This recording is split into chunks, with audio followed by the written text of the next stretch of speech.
Earth Core Financial Irregularity বৃহত্তর ষড়যন্ত্র আরজি করে দুর্নীতির মামলায় ধৃত বিপ্লবের জামিনের বিরোধিতা সিবিআইয়ের।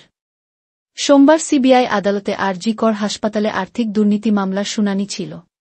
সন্দীপ ঘোষসহ এই মামলার ৫ অভিযুক্তকে ভার্চুয়াল মাধ্যমে শুনানিতে হাজির করানো হয়েছে। আরজি কর হাসপাতালে আর্থিক দুর্নীতিকাণ্ডে ধৃত ব্যবসায়ী বিপ্লব সিংহের জামিনের বিরোধিতা করল সিবিআই। আরজি কর মেডিকেল কলেজের প্রাক্তন অধ্যক্ষ তথা এই মামলায় অভিযুক্ত সন্দীপ ঘোষের ঘনিষ্ঠ বলেই পরিচিত বিপ্লব। এই মামলার শুনানিতে সোমবার আলিপুরে সিবিআইয়ের বিশেষ আদালতে কেন্দ্রীয় তদন্তকারী সংস্থা দাবি করল, তদন্তে তারা বৃহত্তর ষড়যন্ত্র এর আঁচ পেয়েছে। তদন্তের এই পর্যায়ে বিপ্লব জামিন পেলে সমস্যা হতে পারে বলেই তাদের মত। সোমবার সিবিআইয়ের বিশেষ আদালতে আরজি কর হাসপাতালে আর্থিক দুর্নীতি মামলার শুনানি ছিল। সন্দীপসহ এই মামলার ৫ অভিযুক্তকে ভার্চুয়াল মাধ্যমে শুনানিতে হাজির করানো হয়। সেখানে জামিনের আবেদন করেন বিপ্লব। সেই আবেদনের বিরোধিতা করেছে সিবিআই। তাদের দাবি, এই মামলার তদন্তে বৃহত্তর ষড়যন্ত্রের আঁচ মিলেছে। চার্জশিটে সে কথা উল্লেখ করা হয়েছে।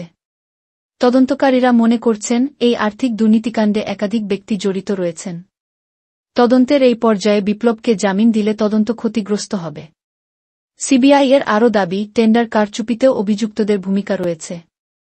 গত ২ নভেম্বর আরজি করে আর্থিক দুর্নীতি মামলায় সন্দীপসহ ৫ জনের বিরুদ্ধে চার্জশিট জমা করেছে সিবিআই। সেই তালিকায় রয়েছেন বিপ্লব, আরজি করের প্রাক্তন হাউস স্টাফ আশিস কুমার পাণ্ডে, ব্যবসায়ী সুমন হাজরা, সন্দীপের রক্ষী আফসর আলী খান। সন্দীপসহ ৫ জন অভিযুক্ত এবং কয়েকটি সংস্থার বিরুদ্ধে ৮ পাতার চার্জশিট জমা দিয়েছে সিবিআই। আইনজীবীদের একাংশের ব্যাখ্যা, সন্দীপ যেহেতু সরকারি আধিকারিক, তাই তার বিরুদ্ধে চার্জশিট পেশ করার জন্য আইনত রাজ্য সরকারের সম্মতির প্রয়োজন।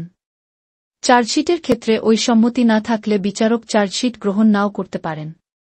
চার্জশিট আদালত গ্রহণ না করলে মামলার চার্জ গঠন ও বিচার প্রক্রিয়ার ক্ষেত্রে দেরি হতে পারে বলে আইনজীবীদের একাংশের মতামত। এখনও পর্যন্ত সেই চার্জশিটে সম্মতি দেয়নি রাজ্য আদালতও তা গ্রহণ করেনি। সেই আবহেই এবার বিপ্লবের জামিনের বিরোধিতা করল সিবিআই।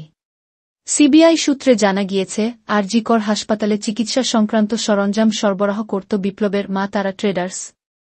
অভিযোগ, টেন্ডার প্রক্রিয়ায় অংশগ্রহণ না করেই বরাত পেতেন ওই ব্যবসায়ী। তদন্তকারী আধিকারিকদের সন্দেহ, আরজি করের প্রাক্তন অধ্যক্ষ সন্দীপের ঘনিষ্ঠ হওয়ার কারণেই বরাত পেয়ে যেতেন বিপ্লব। আরজি করের প্রাক্তন ডেপুটি সুপার আক্তার আলীও সেই অভিযোগই করেছিলেন। আরজি করে আর্থিক দুর্নীতির অভিযোগ প্রকাশ্যে এনেছিলেন এই আক্তারি। তিনি ইডি ও সিবিআইকে দিয়ে বিষয়টি তদন্ত করানোর আর্জি নিয়ে কলকাতা হাই কোর্টের দ্বারস্থ হয়েছিলেন। সরকারের টাকার অনিয়মের অভিযোগ তুলেছিলেন তিনি। সরবরাহকারীদের কাজের বরাত দেওয়ার বিষয়ে স্বজনপোষণের অভিযোগও তুলেছিলেন আক্তার। এক্ষেত্রে বিপ্লব, সুমনের নামও উল্লেখ করেছিলেন আরজি করের প্রাক্তন ডেপুটি সুপার।